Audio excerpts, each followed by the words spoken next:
Now, I would like to invite Honorable Registrar, Chandigarh University, Professor Dr. Satbir Singh Sehgal sir, to formally introduce and welcome Professor Ham Eshad sir. Over to you, sir. Thank you. Thank you. We are really honored that today we have with us Brigadier General Professor Ham Eshad, co-founder Israel Space Agency. Professor Ham Eshad is a visiting professor of aeronautics and astronautics at various space technology research institutes. Professor Eshad is a retired brigadier in Israeli military intelligence. Professor Eshad was director of space programs for Israel Ministry of Defense for nearly 30 years. He is former chair of Space Committee of the National Council for Research and Development for the Ministry of Science, Technology, and Space, and is also a member of the steering committee of Israel Space Agency. Professor Eshad is responsible for the launch of 20 Israeli-made satellites, and he is widely cited as the father of Israel space program. In 1967, Mr. Eshad was awarded the Chief of Staff Citation, the highest non-combat decoration awarded by the IDF. Professor Eshad served at the highly secretive Unit 81, which provided technological solutions to the IDF's military intelligence decorate. We are really honored, sir, that out of your busy schedule, you have spared time for this flagship event of Chandigarh University.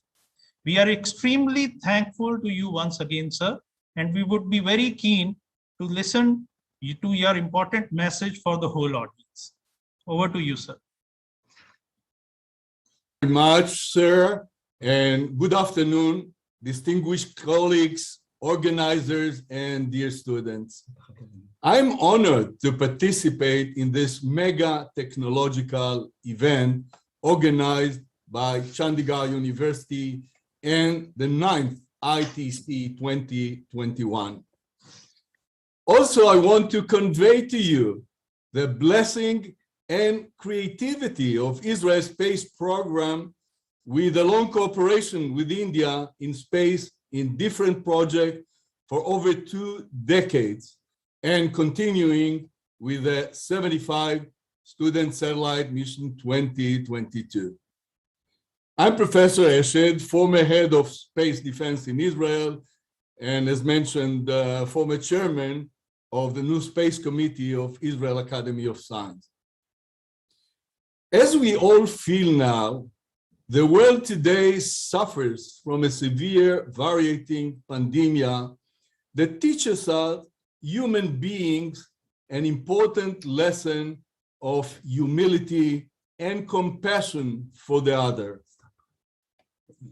It is obvious now that we have to harness the advanced technologies to join forces and create this world a better world. And I'll bless you for this message of all the speakers. Can you please let us share the screen?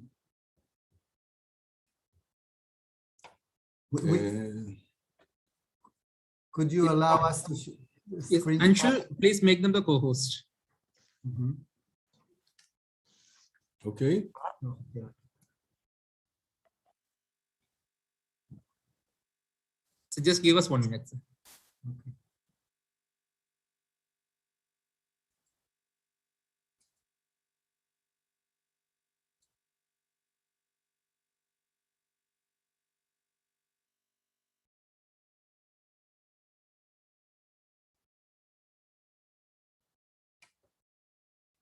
Yes, sir, now you can share. Okay.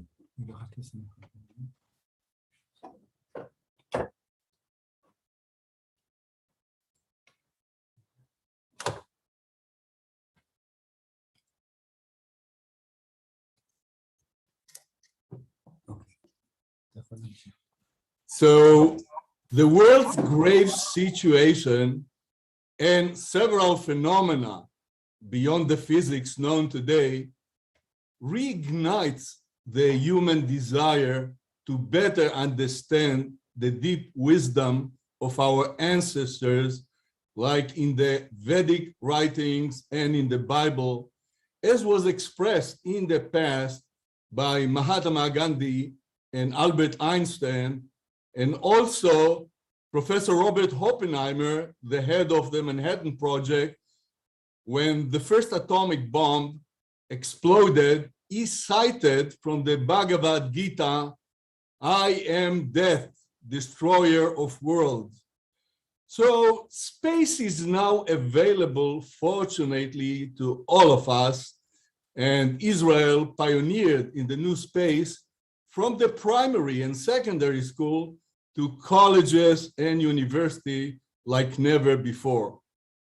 From weather monitoring to quantum coding, artificial intelligence, and deep learning, so equality will be over all. So Israel made a giant leapfrogging as a pioneer into the future space because of defense needs. And this created the urge that you all mentioned to reimagine, recreate, and reposition in the leading edge of innovative countries. Israel is so, and India can be so. I myself graduated from Israel Institute of Technology, the Technion, in the 70s, first in electrical engineering and later in aerospace engineering.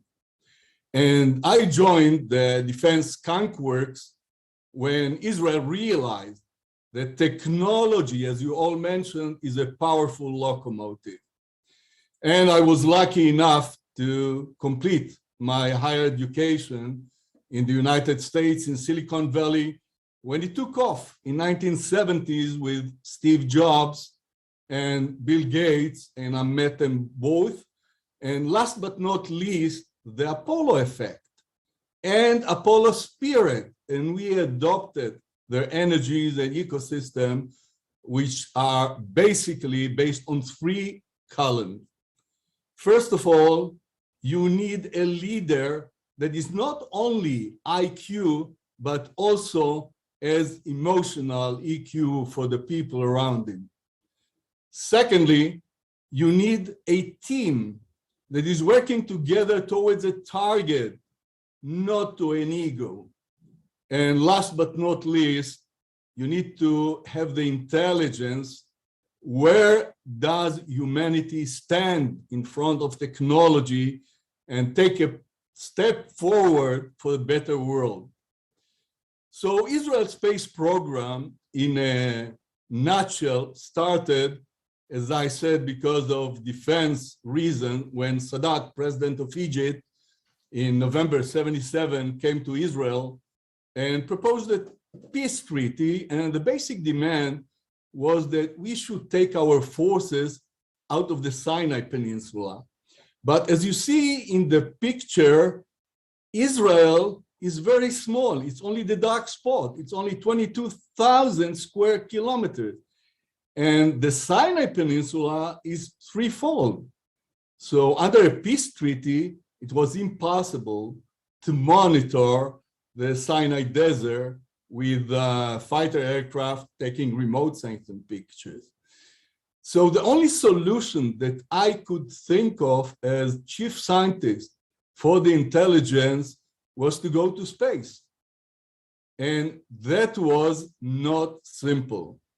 So to go to the government that time, 1978, and propose something like, let's start space, which that time was hundreds of billions, if not to say billion. But finally, there's a way, and I expressed it in my book, Management of High Technology Project, that we will be soon available to ISRO and India in English.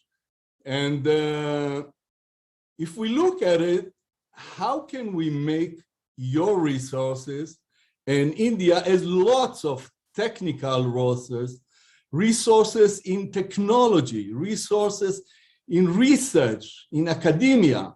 So how we combine them together to make India a leading space country. So what do you see here in the picture? These are several reconnaissance satellites, including the OFIC, the basic satellite that I'll explain later on, and advanced satellite in radar, and also the third generation that today is at the edge of technology. But let's have a look backward. So when we looked at space, we have seen the American satellite that were big mammoths, like the Keyhole, several tons and so on. And in order to put them in space, you need a launcher with 2 orders of magnitude bigger. So that meant for a 2-ton, for instance, the Spot satellite, the first one, needed 200-ton launcher, and that Israel couldn't afford, first of all, due to global international agreements and so on. And secondly, it was too complex for us that time. So I then participated in France in CNES, that's the Center of French Space, and I studied there for a couple of months. And when I proposed a small satellite, like an order of magnitude, 200 kilograms, my teachers giggled at me and said, that's beyond physics. But we knew from it's Recording not in beyond progress. physics, and we stepped in. And the question was that time, why is space so expensive? Today it's not, because we found a new way to make it available from primary school, secondary school, and we do the project also with India. So, of course, in satellites, we have no second chance to make the satellite work if there's a problem. So the first problem is the launch. It was in the past very expensive, and now with the PSLV, it's much more available, thanks God, and our satellites can still launch with the volume constraints and so on, and make it viable and accessible to all students. And there's a problems in space of vibration and shocking during launch, and space environment, as you know, it's unforgiving, vacuum, extreme temperatures and radiation. And of course, we have to make our best that it will be successful. So let's start from the launch problem that we had in Israel. We could not launch eastward with the rotation of the Earth like everybody else because of our neighbors to the east. They are not very fond of us, to say the least. So they can interpret it, that's what we thought, as a ballistic missile launch and maybe start a war. And we didn't like that. And finally, we launched it westward instead of eastward, and we lost 30% of its capability, but we still had to monitor the launcher because its way over the Mediterranean was a risk-taking of dropping an empty stage after it finished burning on, God forbid, a ship or a territory, and we wanted to take care of everything. So to build and launch a satellite, we needed also that time expensive infrastructure to support the efforts, such as ground control station, integration and testing, and so on. And today it is available even to primary and secondary school, and we share it with you and with ISRO and with our friends in the 75 student satellite. So if we go a step forward, if we combine foreign companies to this kind of startup, it can be very successful. And that's how we built our launcher from scratch. So normally, if you want to create a structure for a leading space country with the resources that India has, we need, first of all, a customer that will pay the money. And that's not easy, but we can make it stepwise, like we did in Israel, that we didn't have the money for it. And in 1980, we were ready with letters from the academia in the Technion and Tel Aviv University that what we are proposing, it is within the means of Israel and we can go forward. So what do we see today in the picture is the customer was the Ministry of Defense. Academia gave us the letters that proved that we can do it, and industry developed, and what you see around is everything is made in Israel that started from an agricultural third world country. That's really leapfrogging ahead. So today we are with a third generation satellite, and it's not the first OFEC. That OFEC was around 1 meter resolution to discriminate between a track and a tank. Today we go down to 30 centimeters. But of course, we know also how to enhance it and to make it better.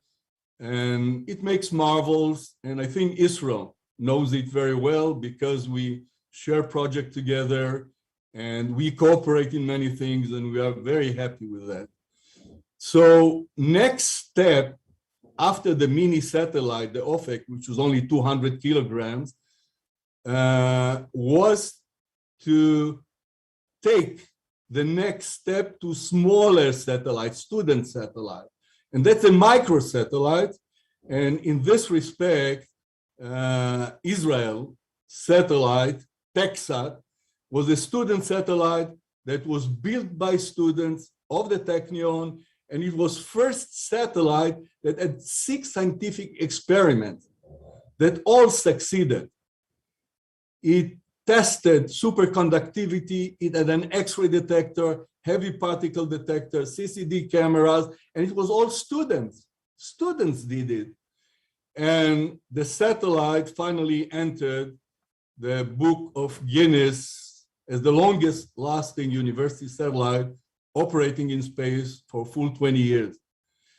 So it was later communicated even by high school students of the scientific centers in Herzliya run by Dr. Meir Ariel and several other scientific centers in the periphery of Israel, those underdeprived communities that we try to raise up.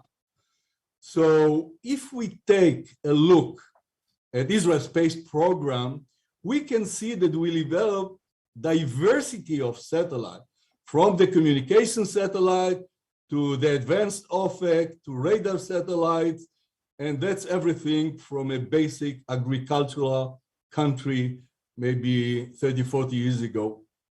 And then we also created the projects of space exploration in Israel Space Agency, like the Ultrasat, to detect and track supernovae events, and the MUSAR that is aimed at high-resolution mapping mission to Venus and other planets. And late experience was the Venus satellite, was launched a couple of years ago.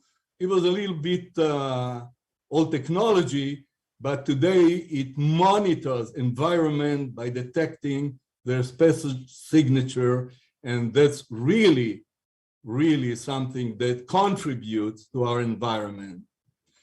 Now, let's take a look finally at the final step of Israel Space Program that we are sharing with you, namely the new name, sophisticated Israeli nanosatellites that started with Herzliya, and also by the new Space Center at Tel Aviv University that we share with you, both managed by Dr. Meir Ariel.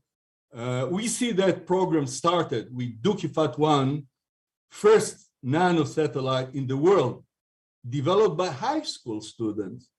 Then in 2017, we have launched Dukifat 2, measuring plasma density under the program of the European Union. This one also created excellent results, and we then launched the third one with ISRO, Dukifat 3, for Earth observation. And if we move forward to 2021, TAUSAT, Tel Aviv University Satellite 1, was launched for detecting cosmic radiation and heavy particle. So until today, all the satellites worked successfully with secondary school and student, a combination of working together. So at the end of this year, we're going to launch a swarm of 8 nanosatellites for laser communication. Again, all 8 were built by secondary school kids with the financial support of our space agency. So at the end of 2021 and the beginning of 2022, more satellites by Tel Aviv University will be launched. Again, an excellent combination of youngsters, high school students, and university students, and also the faculty members together working to create first-class science. These are also products of Nano Satellite Center that now we advance in Tel Aviv University, also led by Dr. Meir Ariel. And last but not least, we have already started building the QuantSat. That's a Tel Aviv University quantum satellite for communication in space. So from here, we come to the insights that we finally can convey to you. There are insights that we propose. So in this respect, creativity is important. And as we said, India and Israel can share these upgraded creativity of the leading countries. Creativity is the thinking capability that leads to products of a valuable. It is also a psychological process that can be learned, and that's the important thing for the students in your country and our countries. It is a psychological problem and can be learned. And I think that India has all the resources, technological and scientific, to advance creativity, especially in space. And finally, if we look at our cooperation with India, as I said, for at least 2 decades, the Indo-Israeli Strategic Alliance is long-lasting alliance in various aspects, but also in space technology, according to our agreement signed by the prime ministers of the 2 countries, for areas of joint interest with the PSLV launcher as the main vehicle, and of course, academic relations with Tel Aviv University under ITCA. That's important. Namely, ITCA Visionary Program of 75 Student Satellite Mission 2022. This program is at the leading edge and will also include nanosatellite for quantum communication. So to sum up, we are now at a critical point of humanity, and technology can get us together and advance us all to a better future. There is no doubt in my mind that our cooperation, also in a 75 student satellite 2022, it will encompass all technologies and at the forefront of science. So that is what we are seeing in the future: artificial intelligence, deep learning, cyber security, and of course, quantum, which will do marvels for humanity. And most important, Indo-Israeli collaboration will always be focused of working together and persuade others not to work one against the other. thus making better life for humanity on Earth. Thank you all, and a very successful TechInvent 2022. Thank you, Professor Haim Ishrat. We are thankful to you for sharing such an extremely useful information to the audience. I must say that Israel is surely the most technologically advanced country of this earth also, and now of space also. Chandigarh University is keen to work in the area of satellite technology under your leadership. And in future also, we would be expecting a hand holding from your side, sir. Thank you once again. Thank you. Thank you.